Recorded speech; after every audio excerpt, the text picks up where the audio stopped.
By the Sixers right now, 34-26 in a game they need to win, trailing 1-0 and losing at home. Why the turnaround so far? And I emphasize so far, Bill.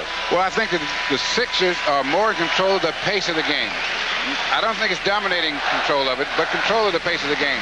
And it ebbs and flows, but generally they have been able to do what they want to do. And as I said earlier, Maurice Cheeks gets them started in this, and he keeps it going for him. And even when he's out of the game, there's enough left over to keep it going when he goes out for a rest. Philadelphia is protecting the ball so well, they're not turning it over. But what happened to the LA trap? Well, the LA trap is more to bother the team and throw their rhythm off rather than to steal the ball. Start of the second period, Nick Stockton and Bill Russell. Clint Richardson gets inside, and that's a key for Philadelphia. They are getting inside on the Lakers. 10-point lead. Bob McAdoo hits his second shot from outside. McAdoo had 14 points in the first game, along with 7 rebounds. And they seem to get it back so quick every time. Kareem up front with Bob McAdoo and Magic Johnson. Cooper and Nixon are in the backcourt. So Magic is playing a forward position. Cheeks goes Dawkins. Dawkins off the side of the board on the baseline pass. Philadelphia getting back on defense. They were worried about that transitional game when the game started to turn the other night. Nixon wild shot, and Caldwell Jones has it. You can't give up your aggressiveness just to worry about the Laker break. That's for sure. You got to make them worry about you. Caldwell Jones, by the way, already has 7 rebounds in the ball game. Phantom seeing a lot of action here. Throws the ball away. Turnover, LA ball. There's Mike, who averaged nearly 9 a game during the regular season. Lakers, best shooting team in the playoffs in playoff history. Tipped by Richardson. Still Laker ball, but that's what you got to do to knock them out of their rhythm, is to tip balls and such. You put pressure on the passer and on the receiver. And once the guy picks the ball up, you've got to pick him up and make it difficult for him to pass. Try to make him turn his back, in fact. That was Caldwell Jones with his second personal foul. The top scorer in the ball game is Darryl Dawkins with 9. Caldwell Jones has 8, and Kurt Rambis, of all people, leads the Lakers with 8 points. Philadelphia's bench shooting 7 of 8 for a total of 15 points. Coming off a screen of McAdoo, Norm Nixon can't do it. And here's Clint Richardson. He was disturbed that he didn't play more in the second half, and that's a good sign. Third year from Seattle. Dawkins down the middle, the trailer, and an offensive foul against Darryl, and that will be his second personal foul. And right into Magic Johnson. Now there comes Dawkins. There's the foul right there. So the 2 centers for Philadelphia each have 2 personal fouls. Dawkins and Caldwell Jones, and you don't want to get hit with that freight train. Bobby Jones back in the ball game. Caldwell Jones getting a rest right now. So it's Bobby Jones, Mike Bantam, and Dawkins up front. Cheeks and Clint Richardson. Tony spent a lot of time on the bench so far. He has scored only 2 points.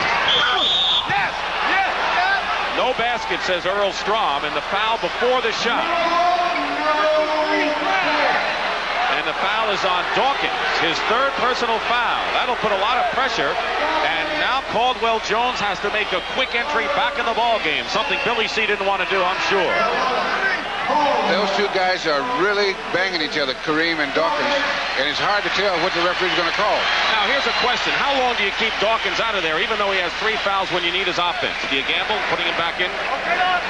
Well, Billy C would know better than anyone because he knows the personality of these players, and only a coach that's been around these guys a year or more will know who can play with the fouls and who can't. McAdoo on a good feed inside.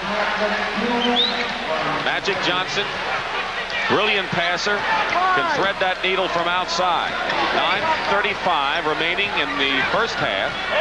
Sixer lead has been cut to 6, and 1 point was 12, and here's a turnover. Magic Johnson has McAdoo and Cooper with him.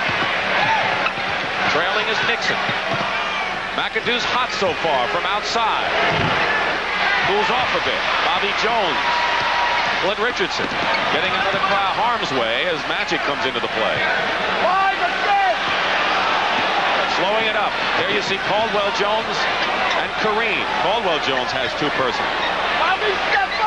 McAdoo on Bantam. 6 seconds on the shot clock. Kareem blocks Bobby Jones' shot, and it comes down to Cooper, and here comes Nixon in a semi-fast break, and Magic Johnson off the rim by Bantam as Magic missed the layup inside with a lot of spin. Cheeks the other way. Try to pass it. Bobby Jones winds up, and a foul against L.A., and I guess Philadelphia will take that. And you will never see better defense than these two teams are playing. Inside, outside, you name it. Julius Erving will come back in. And a timeout. Nixon and Magic have only hit 2 of 9 between them. But don't forget, it's a game of skirmishes, as Pat Riley said, and the Lakers always get some. Brown will be the best duel. The 114th running the Belmont Stakes next Saturday on CBS Sports, 5 o'clock Eastern Time. That last foul was on Bob McAdoo. Team foul. Sixers 2 and the Lakers 1. William? Now, the reason I was saying that the defense is so good, you have to remember that these are 2 of the best fast break teams in basketball. I think the only other team that comes close to these 2 would be Boston, and they're not here. So you got 2 of the best fast break teams in basketball, and they are being defended very well against the fast break, both teams, and that's what I was talking about. Because if you don't defend these 2 teams on the fast break, they can score points so quick you can't believe it. Clint Richardson, this is the first free throw. And a bird's eye view of festivities. Andrew Toney, as you saw, back in the ball game. Toney has scored 2 points and hasn't even gotten the shooting eye. Now there's 2 by Julius Erving, who got the offensive rebound. Philadelphia's bench has been superb, but they're only 4 for 11 from the free throw line. 8:35 remaining in the first half. Sixers by 8, their biggest lead 10. Kareem with the sky hook, no good. Bobby Jones clears, and here comes the running game. Although it's usually Mo Cheeks who can make it start, and he's on the bench. So let's see what L.A. does with Cheeks on the bench. Because Riley said again, they're not the same team with Maurice Cheeks out of there. Toney has a shot blocked, and on the return break, Nixon. Cooper, and a foul as he tried to stuff it through, and it went all the way to the rafters here at the Spectrum. Now here's that fast break that's so devastating, especially when Nixon has the ball. As Cooper trying to dunk over Bobby Jones. Didn't quite get it. Bobby Jones foul, his first, and the third team foul on Philadelphia with 8:08 to go in the first half. Bobby Jones shaken up for a moment. No timeout has been called. Al Domenico, the trainer, with Bobby, and he's going to have to come out of the ball game. Mike Bantam's going to come in. By the way, we talked about how much trouble Philadelphia's had at the line. LA is not really much better. They're 4 for 9 from the free throw line right now. McAdoo is out. Wilkes is in, and it looks like the hip of Bobby Jones. I want to tell you, in a game like this, playing the kind of defense and the fast breaks that they're trying to run, it's very difficult to shoot free throws because the pace at a free throw is so entirely different. It's interesting, and I mean, everything just stops. Yeah, everything just stops. You're running up and down, back, defense, offense, and then all of a sudden you're standing around. That's a good point. I didn't hear that theory before. 8 minutes to go in the first half. 38-30 Philadelphia. Dr. J has really not been a factor as of yet, even though he has 7 points. He had that big offensive rebound. Mike Bantam and Kareem blocked it.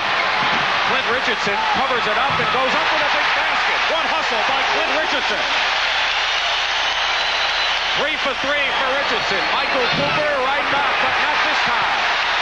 And Philadelphia can open up their biggest lead in the ball game if they can score here with 7.5 to go. They've matched their biggest margin of 10. Toney trying to get unwound here. Lakers hanging in. Don't forget, a 10-point lead is not much between these teams, as we've seen. The Doc. And a Wilkes foul. That's the second team foul on the Lakers.